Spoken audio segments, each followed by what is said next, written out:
Vishu Easter പ്രമാണിച്ച് സംസ്ഥാന സർക്കാർ പ്രഖ്യാപിച്ച പെൻഷൻ തുകയുടെ ആദ്യഘട്ട വിതരണം ഇന്നലെ മുതൽ ആരംഭിച്ചു. സംസ്ഥാനത്ത് ഏപ്രിൽ മാസം മുതൽ ഗുണഭോക്താക്കൾക്ക് ഇരട്ടി ആനുകൂല്യങ്ങൾ എത്തിച്ചേരും. സംസ്ഥാന സർക്കാർ നേരത്തെ പ്രഖ്യാപിച്ചിട്ടുള്ളതുപോലെ ഒരു ഗഡു പെൻഷൻ കുടിശ്ശിക ഈസ്റ്ററിനോടനുബന്ധിച്ച് വിതരണം ആരംഭിക്കുന്നു എന്നുള്ള റിപ്പോർട്ടുകളാണ് കഴിഞ്ഞ ദിവസങ്ങളിൽ പുറത്തുവന്നത്. വിഷുക്കൈനീട്ടമായി സംസ്ഥാന സർക്കാർ പ്രഖ്യാപിച്ച പെൻഷൻ തുക വിതരണം സംസ്ഥാനത്ത് ചൊവ്വാഴ്ച മുതൽ സജീവമാകും.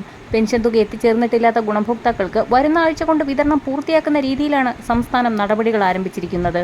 വിതരണം ചെയ്യാതെ അവശേഷിക്കുന്ന തുക തിരികെ പെൻഷൻ ലിമിറ്റഡ് കമ്പനിയുടെ അക്കൗണ്ടുകളിലേക്ക് ട്രാൻസ്ഫർ ചെയ്യപ്പെടും.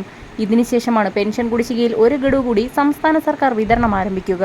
വിവിധ സ്കീമുകളിലെ പെൻഷൻ തുക കൈപ്പറ്റുന്ന 27 ലക്ഷത്തോളം വരുന്ന ബാങ്ക് അക്കൗണ്ടുകളിൽ തുക സ്വീകരിക്കുന്ന ഗുണഭോക്താക്കളിൽ 200 മുതൽ 500 രൂപ വരെയുള്ള കേന്ദ്രവിഹിതം മുടങ്ങിയിട്ടുള്ള ഗുണഭോക്താക്കൾക്കും തുക എത്തിച്ചേരും. 3 മാസത്തിലെ പെൻഷൻ കുടിശ്ശികയായ 4800 രൂപയിൽ ഒരു ഗഡു കൂടി സംസ്ഥാന സർക്കാർ വിതരണം ആരംഭിക്കുന്നു. ഈ സാഹചര്യത്തിൽ സാമൂഹ്യ സുരക്ഷാ പെൻഷനുകളുടെ അർഹത, വിതരണം, നടപടിക്രമങ്ങൾ എന്നിവ സംബന്ധിച്ച് വിവിധ ഉത്തരവുകളെല്ലാം കൂടി ക്രോഡീകരിച്ച് പുതിയൊരു ഉത്തരവ് വന്നിട്ടുണ്ട്.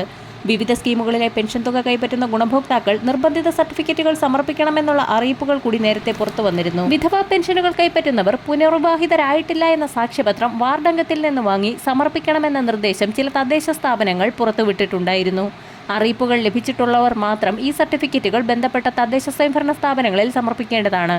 ക്ഷേമ പെൻഷൻ കുടിശ്ശിക സമയബന്ധിതമായി കൊടുത്തു തീർക്കുന്നതിന്റെ ഭാഗമായി ഏപ്രിൽ മാസത്തിൽ വിഷു ഈസ്റ്റർ പ്രമാണിച്ച് 1600 രൂപയും ബജറ്റിൽ പ്രഖ്യാപിച്ചിട്ടുള്ള 1600 രൂപ പെൻഷൻ കുടിശ്ശികയും വിതരണം ചെയ്യും. ശേഷിക്കുന്ന 2 ഗഡു പെൻഷൻ കുടിശ്ശിക 2025 അവസാനിക്കുന്നതിന് മുന്നോടിയായി വിതരണം പൂർത്തിയാക്കുമെന്ന് ധനമന്ത്രി കെ. ബാലഗോപാൽ വ്യക്തമാക്കി. വരാൻ പോകുന്ന തദ്ദേശ സ്വയംഭരണ തെരഞ്ഞെടുപ്പുകൾക്ക് മുൻപായി വിതരണം പൂർത്തിയാക്കും. ഇതിനു മുന്നോടിയായി വാർഡ് തല പരിശോധനകൾ പൂർത്തിയാക്കാനാണ് സർക്കാരിന്റെ നീക്കം. വരും ദിവസങ്ങളിലെ സർക്കാർ അറിയിപ്പുകൾക്കായി ചാനൽ സബ്സ്ക്രൈബ് ചെയ്യാൻ മറക്കാതിരിക്കുക.